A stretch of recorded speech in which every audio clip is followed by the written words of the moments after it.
नमस्कार, आप देख रहे हैं इंडिया न्यूज। वक्त हो चुका है दिन भर की बड़ी खबरों को जानने का। तो इससे पहले यदि आपने अब तक हमारे चैनल को सब्सक्राइब नहीं किया है तो प्लीज़ सब्सक्राइब करके ऑल नोटिफिकेशन बेल को ऑन कर दीजिए। इससे होगा क्या कि हम जो भी वीडियोस डालें आप तक बिना किसी रुकावट के पहुंचती रहे।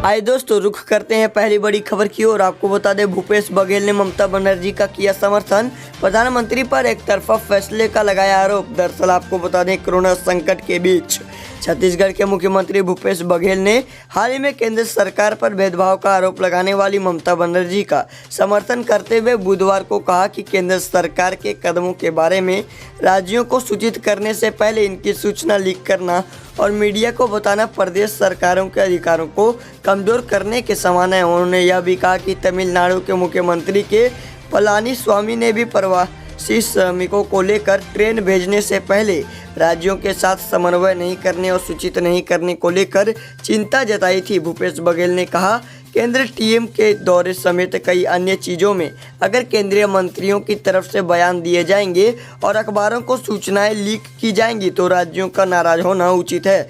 आपको बता दें, पश्चिम बंगाल की मुख्यमंत्री ममता बनर्जी ने हाल ही में आरोप लगाया था कि केंद्र सरकार संकट के इस समय से पहले रेल एवं विमान सेवाओं की बहाली का विरोध किया था। बघेल ने कहा कि कोई कदम उठाने से पहले राज्यों को विश्वास में लिया जाना चाहिए। तो वहीं लॉकडाउन 4.0 और कोरोना पर आगे की रणनीति को लेकर पीएम मोदी की मंत्री समूह के सचिवों संग चर्चा। दरअसल आपको बता दें, देश में कोरोना वायरस के मामले लगातार बढ़ रहे हैं। इसकी रोकथाम के लिए पीएम मोदी ने मंगलवार रात 8 बजे राष्ट्र के नाम दिए अपने संबोधन में लॉकडाउन 4 लागू करने के भी संकेत दिए। इसको लेकर पीएम मोदी ने बुधवार मंत्री समूह के सचिवों के साथ चर्चा भी की। दरअसल आपको बता दें, कोरोना वायरस महामारी से जंग के लिए बनाए गए मंत्रिमंडल समूह के सचिवों के साथ हुई पीएम मोदी की बैठक में लॉकडाउन पर भी चर्चा हुई। वहीं कोरोना वायरस को लेकर आगे की रणनीति पर बातचीत हुई। मालूम हो कि पीएम मोदी ने पिछले दिनों मुख्यमंत्रियों के साथ वीडियो कॉन्फ्रेंसिंग के जरिए बैठक भी की थी। वहीं प्रधानमंत्री मोदी ने मंगलवार रात राष्ट्र के नाम संबोधन में कहा कि 18 मई के बाद लॉकडाउन नए रंग रूप में जारी रहेगा। हालांकि प्रधानमंत्री मोदी ने अपने संबोधन में लॉकडाउन 4.0 को लेकर जो संकेत दिए हैं उसके मुताबिक लॉकडाउन का चौथा चरण अब तक के चरणों से कई मायनों में अलग होगा। इसमें न सिर्फ ज़्यादा रियायतें दी जाएगी बल्कि राज्यों को भी अधिकार दिया जा सकता है। वहीं अखिलेश यादव का केंद्र सरकार पर हमला, पहले 15 लाख का झूठा वादा, अब 20 लाख करोड़ का दावा। दरअसल आपको बता दें कि समाजवादी पार्टी के राष्ट्रीय अध्यक्ष अखिलेश यादव ने बुधवार को प्रधानमंत्री द्वारा 20 लाख करोड़ रुपए के आर्थिक पैकेज की घोषणा को लेकर तंज कसा। उन्होंने कहा कि पहले 15 लाख का झूठा वादा और अब 20 लाख करोड़ का दावा, इस पर कोई कैसे एतबार करेगा। अखिलेश यादव ने ट्विटर पर लिखा, पहले 15 लाख का झूठा वादा और अब 20 लाख करोड़ का दावा। दरअसल आपको बता दें, इससे पहले उन्होंने लिखा, यह सच है कि बुनियाद कभी दिखती नहीं, पर यह नहीं उसे देखना भी नहीं चाहिए। जिन गरीबों के भरोसे की नींव पर आज सत्ता इतना बड़ा महल खड़ा हुआ है, ऊंचाइयों पर पहुंचने के बाद संकट के समय में भी उन गरीबों की अनदेखी करना अमानवीय है। ये सबका विश्वास के नारे के साथ विश्वासघात है। इसके अलावा उन्होंने एक अन्य ट्वीट में लिखा कि देश के मजदूर गरीब अपनी विपदाओं के लिए प्रबंध की उम्मीद कर रहे थे, लेकिन उन्हें सुनने को मिला केवल निरर्थक निबंध। वहीं अमेरिका का ड्रैगन को सबक सिखाने वाला प्लान, चीन के खिलाफ 7 बड़े देशों का मिला साथ। दरअसल आपको बता दें, कोरोना वायरस के बाद सबके निशाने पर आए चीन की घेराबंदी की तैयारी पूरी हो चुकी है। जिस वायरस ने पूरी दुनिया को, हेल्थ और इकोनॉमिक सिस्टम को हिला दिया रखा है, अब उसी वायरस से पूरी दुनिया में ऐसे कूटनीतिक बदलाव होने जा रहे हैं जिसके बारे में अब से पहले किसी ने नहीं सोचा था। चीन के खिलाफ घेराबंदी की पूरी प्लानिंग अमेरिका ने की है। चीन को हर मोर्चे पर मात देने की तैयारी है और इसमें अमेरिका समेत 7 देश का एक साथ आकर चीन को कड़ा संदेश दे चुका है। आपको बता दें, अमेरिका के विदेश मंत्री माइकल पोम्पियो ने एक साथ 7 देशों के साथ वर्चुअल बैठक कर चीन को कड़ा संदेश दिया। इस बैठक में भारत भी शामिल था। भारत के अलावा जापान, दक्षिण कोरिया, ऑस्ट्रेलिया, इजराइल और ब्राजील के विदेश मंत्रियों के साथ बैठक की गई। इस बैठक में कोरोना को लेकर ज़्यादा पारदर्शिता बरतने का मुद्दा उठाया गया।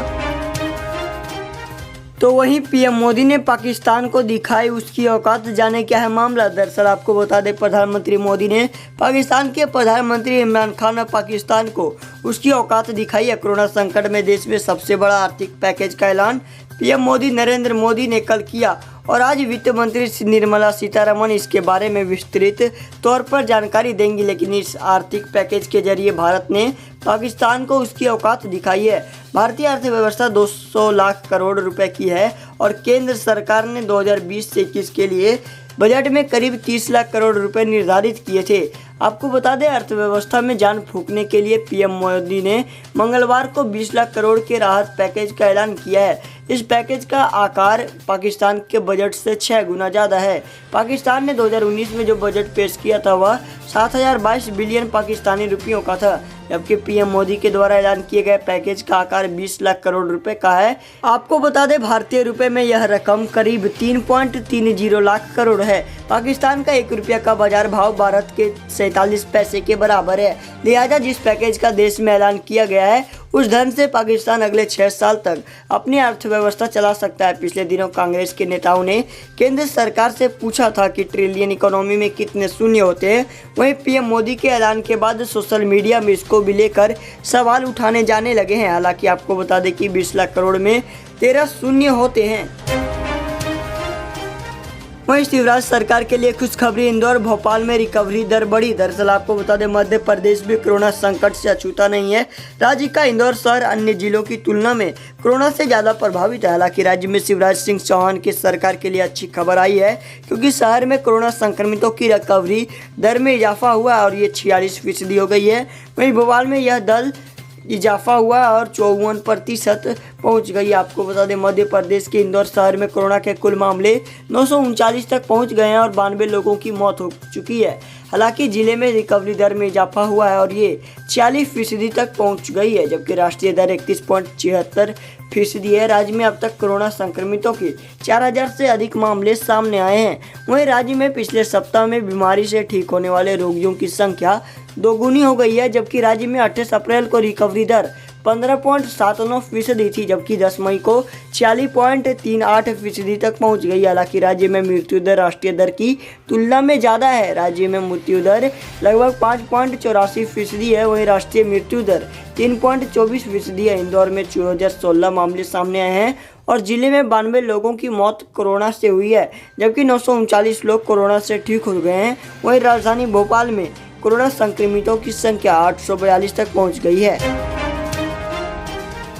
वहीं राजद में होने वाली है बगावत, तेज प्रताप यादव चाहते हैं पार्टी की कमान। दरअसल आपको बता दें कि विधानसभा चुनाव पहले राष्ट्रीय जनता दल में बगावत होने की आशंका दिख रही है, क्योंकि राजद प्रमुख लालू प्रसाद यादव के बड़े बेटे तेज प्रताप यादव पार्टी की कमान अपने हाथों में देने के लिए इशारा कर रहे हैं, जबकि तेजस्वी यादव विधानसभा चुनाव से पहले खुद को मुख्यमंत्री का चेहरा घोषित करा चुके हैं और पार्टी की कमान खुद अपने हाथों में चाहते।